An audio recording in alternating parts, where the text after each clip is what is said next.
A photograph captures a moment in time, but sometimes behind the smiles. I can't get back in the terrace house.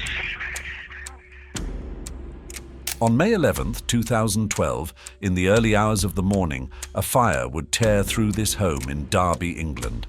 6 children would lose their lives. But as investigators would soon discover, this wasn't just a tragic accident. This is the story of how a father's obsession with control and revenge led to an unthinkable crime, one that would make even hardened detectives cry. To the British public, Mick Philpott was a tabloid curiosity, a man who lived with his wife, his girlfriend, and his ever-growing family of children. But behind this carefully crafted image of an unconventional but loving father lay a much darker truth. Long before he became notorious for his unusual lifestyle, 19-year-old Mick Philpott had already shown signs of the monster he would become.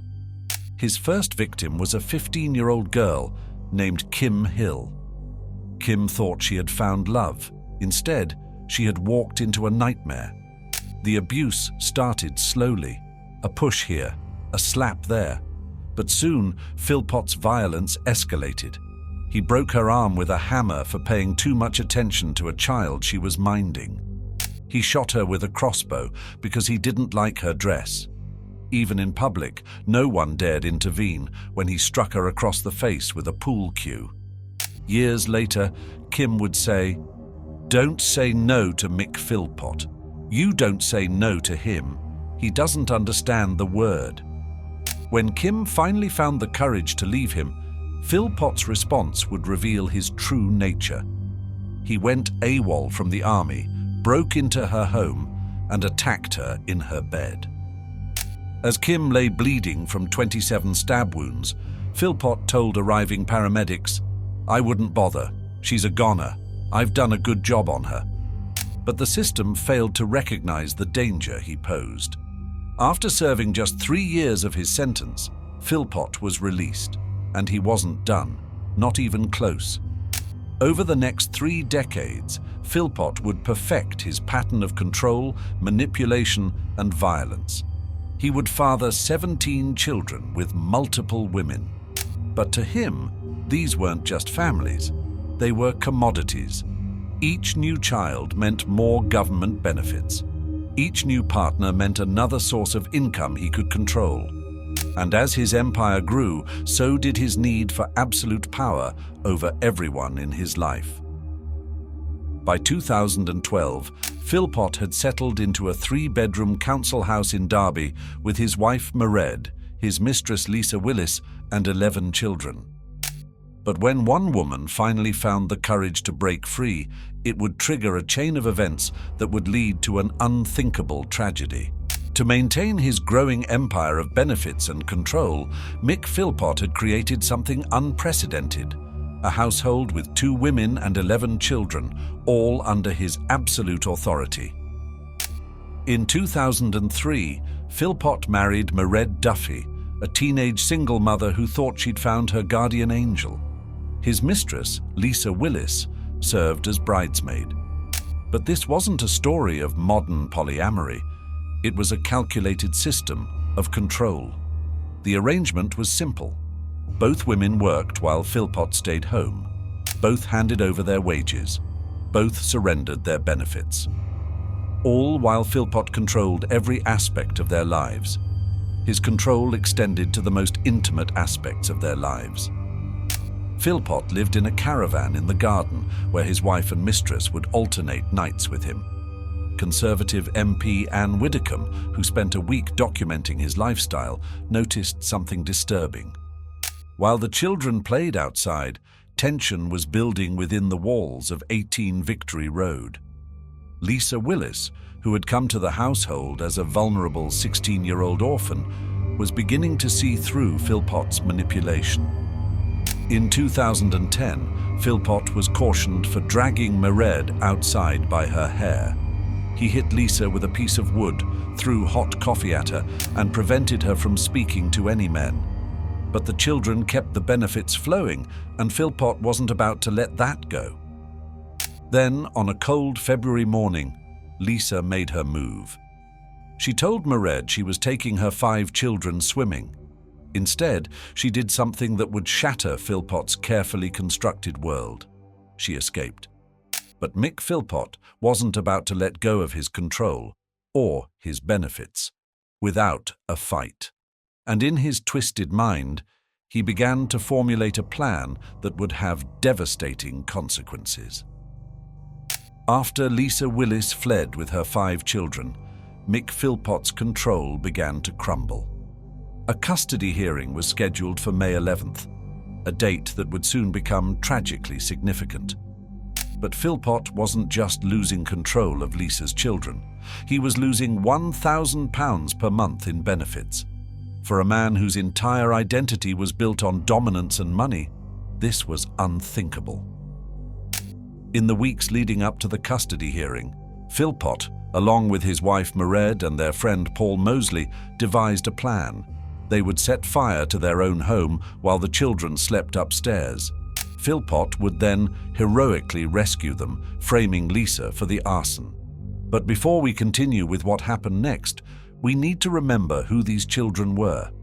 Not just victims of a tragedy, but 6 unique, precious lives. Jade was 10 years old. Her teachers described her as exceptionally bright, always eager to learn. 9-year-old John was known for his cheerful smile and politeness. He never failed to hold the door for his teachers. Jack, 7, was the quiet one. Though reserved, his presence brought joy to everyone around him. 6-year-old Jesse was the family's little comedian. His loud, infectious laugh could light up any room. Jaden, just 5, was shy and loving. His teachers remembered how he always wanted extra cuddles.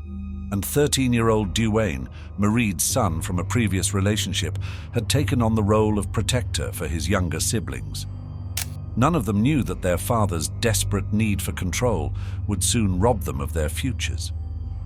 In the early hours of May 11th, just hours before the custody hearing, Philpott's plan was set in motion. But what happened next would shock even the most hardened detectives. The fire spread faster than anyone could have anticipated. Within minutes, temperatures in the upstairs bedrooms reached over 500 degrees Celsius, creating conditions that made survival impossible. Firefighters would later testify that the fire had been started deliberately. Petrol had been poured through the letterbox. But something in Philpott's behavior at the scene caught their attention. While other family members were inconsolable, Philpott's behavior seemed off. A mortuary manager would later report that during visits to see his children's bodies, Philpott engaged in horseplay, even putting a family liaison officer in a headlock. But as Philpott performed for the cameras, investigators were already uncovering disturbing evidence.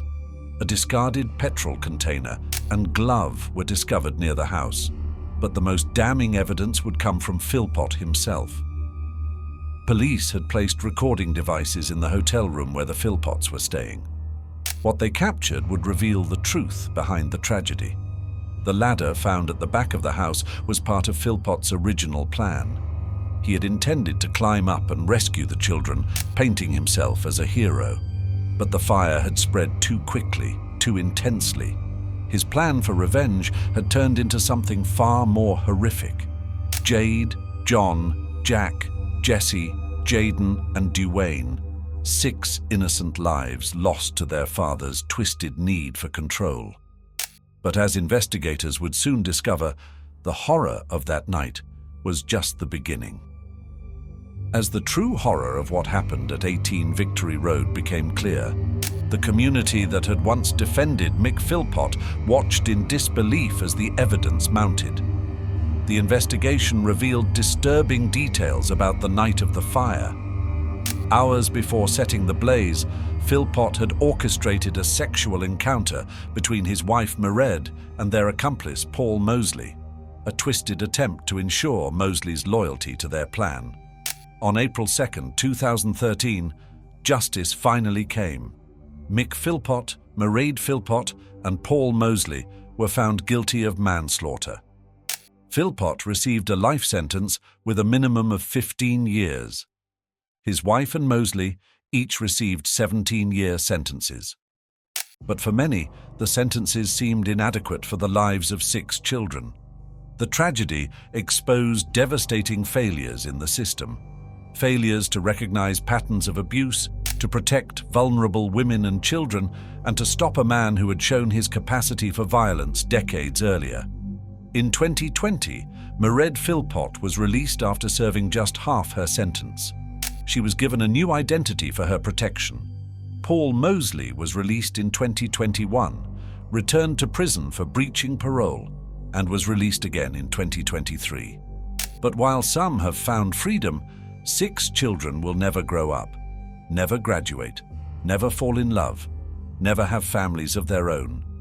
Jade, John, Jack, Jesse, Jaden, and Duane, their lives cut tragically short by the very person who should have protected them most.